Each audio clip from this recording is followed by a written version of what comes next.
In this video I'm going to talk a little bit about colic, what it is, how to recognize it, and what you should do if your horse is experiencing it. So colic is a pretty general term that we use in the horse industry basically to mean any sort of abdominal pain. So that can be ranging from a very mild form of gas colic to a very severe colic where the intestine is twisted over itself and the blood supply is cut off to the intestine.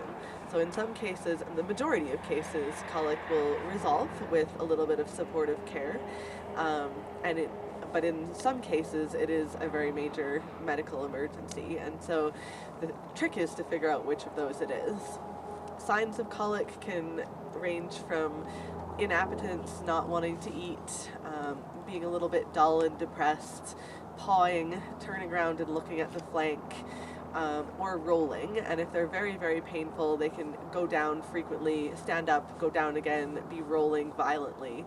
And so it's a range of signs that can encompass all of those things. So if your horse is experiencing colic, the safest thing to do is to call your vet and have a conversation about it. In most cases, you're going to want to have the vet come out and take a look and do an exam on your horse. You're going to want to take the food away from your horse, put them in a stall or a small paddock so that you can monitor them closely. If the horse is really wanting to go down frequently and rolling, then it's a good idea to keep them away from anything that could cause them to hurt themselves. So having them in an open area like an arena is a good idea. If you can keep them walking in that circumstance, sometimes it will help get their mind off of it and prevent them from going down and rolling. So if you can walk them, that is a good idea, but you don't want to walk them to exhaustion. And if the horse is okay standing quietly, then it's fine to let them stand quietly. You don't need to continue walking them.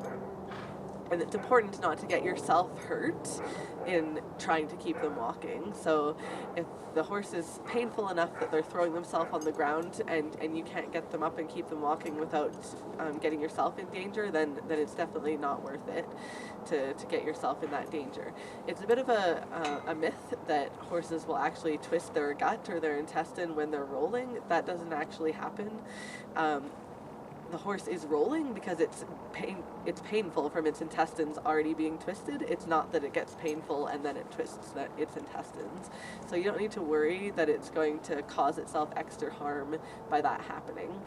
If you know how to check the vitals on your horse, take its temperature, get a heart rate, look at its mucous membranes, it's a good idea to do that so that you have that information to tell the veterinarian over the phone when you're talking with them.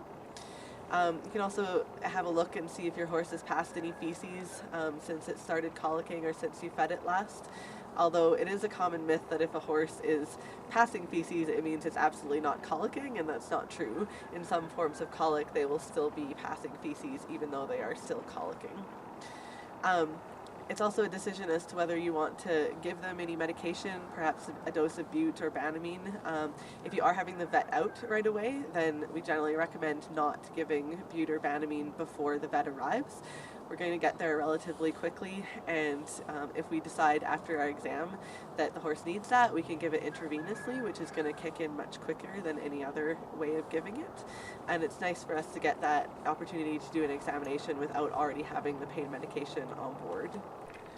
There's many different myths as to what you could give your horse to stop colic, and in general these really don't tend to work and could cause your horse harm if it has a type of colic that shouldn't have that particular thing. So it's best not to give anything and just wait for the vet to arrive and do a good exam and to determine what might be best for the horse to get. So overall, anytime your horse is colicking, it's definitely a stressful situation, but if you just stay calm and have a good look at what's going on and keep your horse and yourself safe and get your veterinarian on the way as quickly as you can.